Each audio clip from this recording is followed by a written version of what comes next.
జిల్లా అధికారులందరూ సమన్వయంతో పనిచేస్తే మంచి సత్ఫలితాలు వస్తాయని ఆ దిశగా ప్రతి ఒక్కరూ బాధ్యతాయుతంగా వ్యవహరించాలని ఆదిలాబాద్కు మంచి పేరు తీసుకురావాలని రాష్ట్ర మంత్రివర్యులు ధనసరి సీతక్క కనసూరి అన్నారు.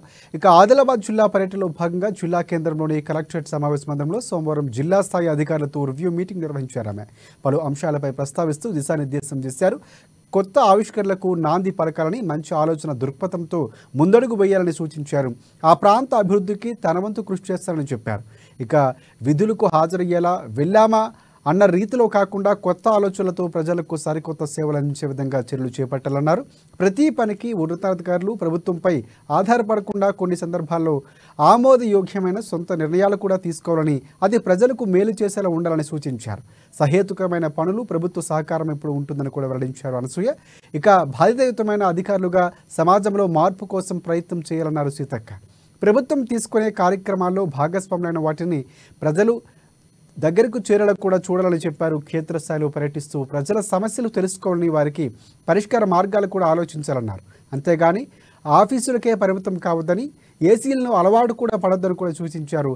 ప్రజల మన్ననలు పొందినప్పుడే మనం చేసే పనికి సంతృప్తి లభిస్తుందని, మనకు పేరు తెచ్చిపెట్టినట్లు అవుతుందని అన్నారు.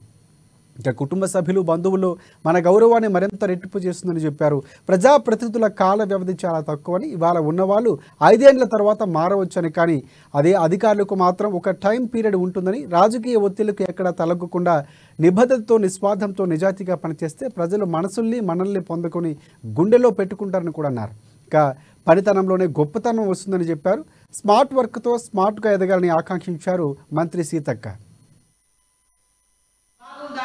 ప్రజల దగ్గరికి వెళ్ళాలి, చదవాలి, చలికి మా ఎక్స్పీరియన్స్ మనలోకి వస్తున్నాయి. సరే మన ప్రాణాలలో రిస్క్ అయినా కూడా మనం చాలా రోజుల క్రితం ఇక్కడ ఏర్పాటు చేసుకోవడం జరిగింది. ఇప్పుడు ఆయా జిల్లాల వారీగా డీటెయిల్గా సమావేశాలు ఏర్పాటు చేసుకోవాలని భావించడం. అయితే ఈ రోజు కూడా కొంత పాక్షికంగానే పెట్టుకున్నాం. ఎందుకంటే ఇంకా ప్రోటోకాల్ ప్రకారం కొంత మేము అందరి ప్రజాప్రతినిధులను తీసుకోలేకపోయినాం.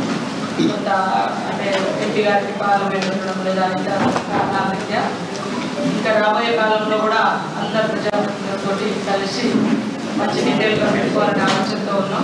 సిచ్యువేషన్కు తగ్గట్టుగా మన యొక్క ప్రణాళిక కూడా ఉండాలి. మన యొక్క అంటే ప్రజల్ని అప్రమత్తం చేయడము, ప్రజల్ని కాపాడుకోవడము, అభివృద్ధి కార్యక్రమాలు తీసుకెళ్లడం, ఇవన్నీ కూడా ఉంటాయి. కాబట్టి ఈ 3 months ఒక రకమైనటువంటి ప్రణాళిక ఉంటుంది.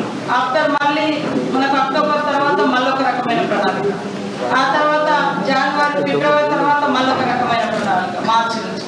సో ఇట్లా ఈ ఒక్కొక్క 3-4 monthsకి ఒక్కొక్క రకమైనటువంటి అలర్ట్నెస్, పబ్లిక్ని కానీ, ఉద్యోగులు కానీ, అధికారులు కానీ అలర్ట్గా ఉంటేనే మనం ప్రజలకు మరి మంచి సేవ చేయగలుగుతాం. కాబట్టి ఆ ఉద్దేశంతో కొంత అలర్ట్ చేసుకోవాలనే ఉద్దేశంతో, అధికారులను అలర్ట్ చేయాలనే ఉద్దేశంతో ఈ రివ్యూ ఏర్పాటు చేసుకోవడం జరిగింది. అందరూ కూడా మనస్ఫూర్తిగా మనసు పెట్టి పనిచేసి ఈ వర్షాకాలంలో ఫ్లడ్ ఎఫెక్ట్ అవ్వడం కానీ, లేదా విష జ్వరాల బారిన పడడం కానీ, సేమ్ టైంలో ఇప్పుడు స్కూల్స్ కూడా రీఓపెన్ అయినాయి. స్కూళ్ళల్లో, హాస్టల్స్లలో రకరకాల సమస్యలు, హెల్త్ సమస్యలు, ఎడ్యుకేషన్ సమస్యలు, శానిటేషన్ ఇష్యూస్ ఇట్లా ఉన్నాయి. కాబట్టి వీటన్నింటినీ మనము మరి అప్రమత్తంగా ఉండి ఏ ఒక్క ప్రాణ నష్టం జరగకుండా, ఏ ఒక్కరికి ఇబ్బంది జరగకుండా బాధ్యతాయుతంగా పనిచేసినప్పుడు నిజంగా మన మనసు అందరినీ కూడా సంతోషంగా ఉంటుంది. ఇక్కడ మనము ఉద్యోగాలు చేస్తున్నామంటే